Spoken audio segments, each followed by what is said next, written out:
Hallelujah. We're sitting here with, well, I guess you could say still newly minted or ordained rabbi, my brother, Rabbi Chief Binyamin ben Benyamin. How are you doing today, my brother? Hallelujah. First of all, giving praise to the Most High, thanking Him for life, strength, and good health, and the ability to be alive, and I'm doing good. I'm doing good this evening, and, just happy to see, Israel, growing, flourishing, of course, and we know through prophecy that we will make it, but it's just good to, it's a good time. Whether we see some turmoil here and there, but overall it's a good time for the nation of Israel. So, Rabbi Chief, I just want to ask you a few questions in terms of how long the process took for your ordination and your duties now that you become a rabbi. It's like, what are some of the duties that you have, or the responsibilities that you have now that you become a rabbi? And just first of all, just want to make it clear for the listening audience, and of course the board of rabbis will make it clear later on anyway, that there's a difference between the actual graduation and the ordination. So the graduation was just the completion of the coursework in the school, and then there's an ordination, which actually is an installation to service. But in the meantime, I'm still able to continue doing what I was doing before, and basically most of the work that I'm doing currently is basically going out there and trying to do outreach, teaching what is in the congregation, or going forth and making sure that I make the connections necessary to bring forth the word. The school that you graduated from, the rabbinical school, can you give us the name of it? Yeah, the full name is the Israelite Academy. So within the Israelite Academy, there's coursework just for rabbinic studies. So overall, it's the Israelite Academy, and it's run by the Israelite Board of Rabbis.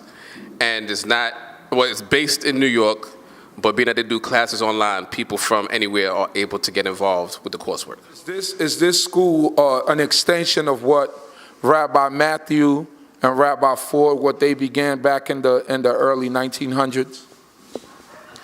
Using the word extension, yes. Or continuation of the work that they put forth, Rabbi Matthew put forth in order to establish a school in order to train rabbis. So this is just a continuation of that type of work that the Board of Rabbis today is doing to continue on that trend of graduating rabbis or installing rabbis to officiate in service. So as a rabbi, just a question, because a lot of times people might ask, do you consider yourself an Israelite, or do you consider yourself Jewish or a Jew? Because a lot of people, they like to throw that around, and they say, oh, you become Jewish, or because now you went to the rabbinical school, so now you're Jewish. How do you see yourself, and what's your explanation for that? I always have and always will view myself as an Israelite. Those that are Israelites know that it's a nationality, so it's nothing that you can just jump in and out of. So it's a nationality that we're born into, so I would always take claim to being called an Israelite. And, once again, just the name of the school itself is the Israelite Academy.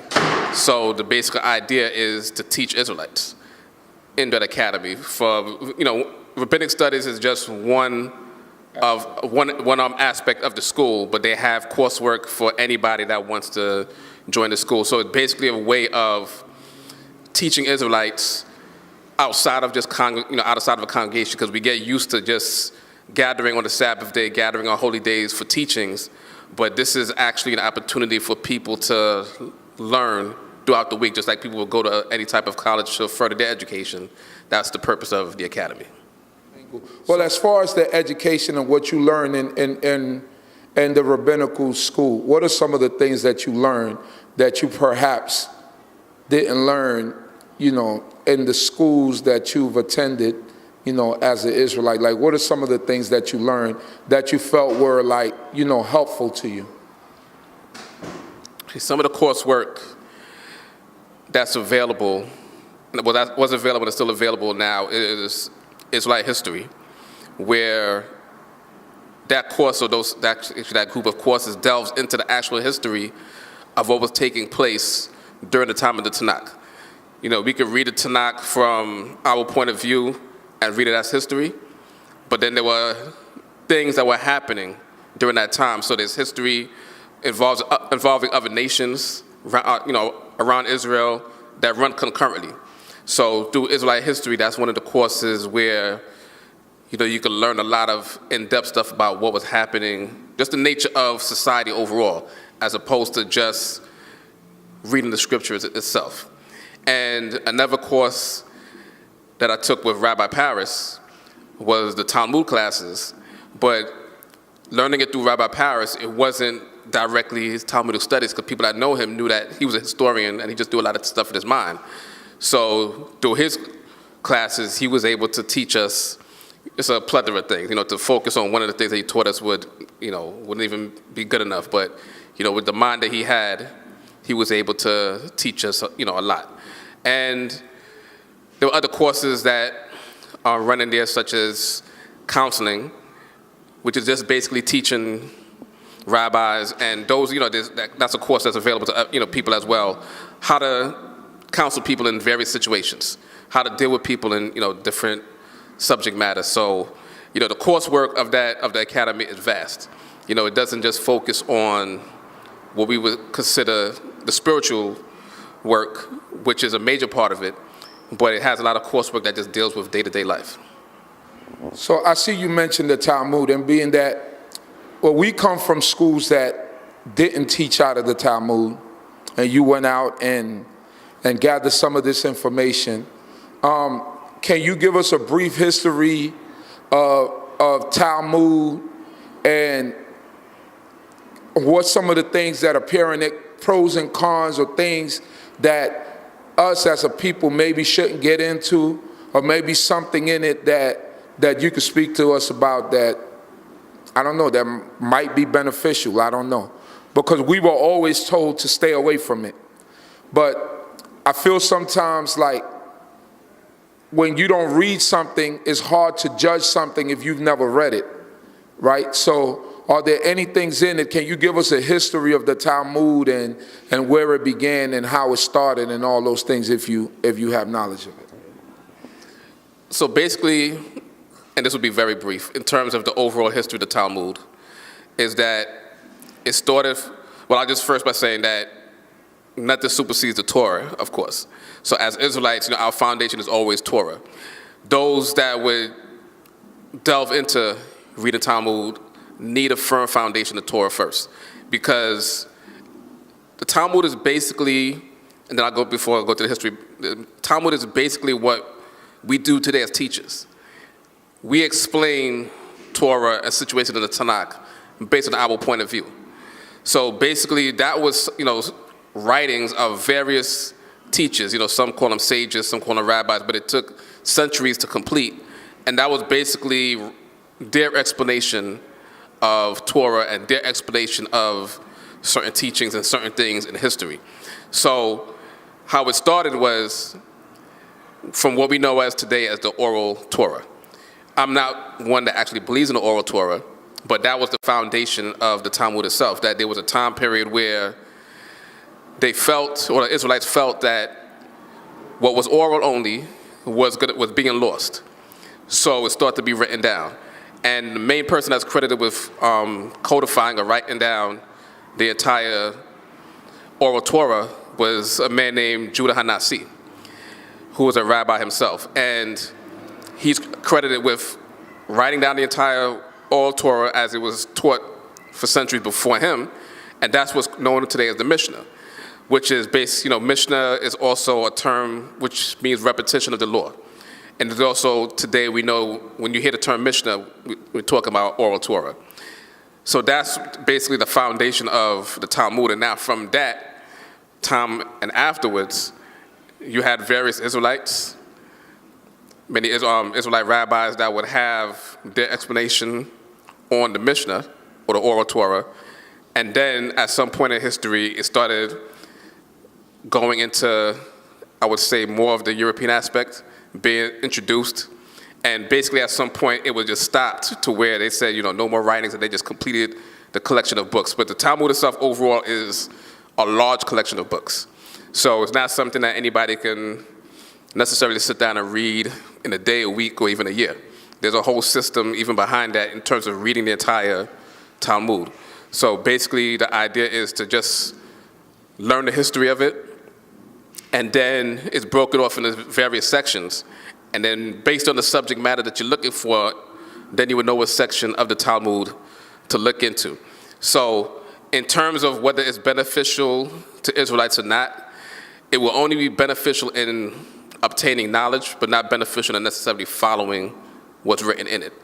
Because once again, going back to our foundation of Torah, if anything, no matter where it's written, goes against Torah, then we know that we shouldn't be following that. So it's just good to have information of things, because it is a part of Israelite history, being that, Israelites wrote it, but it doesn't mean that because it's Israelite history that we have to follow it. Because we read Israelite history in 2 Kings. It's not good history, but it's Israelite history. So stuff that was written from the oral Torah and the Talmud, it starts off, that's also Israelite history. So it's just good to know what our people were thinking about during that time. So you said it was Israelite history. So you're saying that before our traditions were stolen, that actually our forefathers wrote part of this Talmud and part of the Mishnah, as you would say. Right.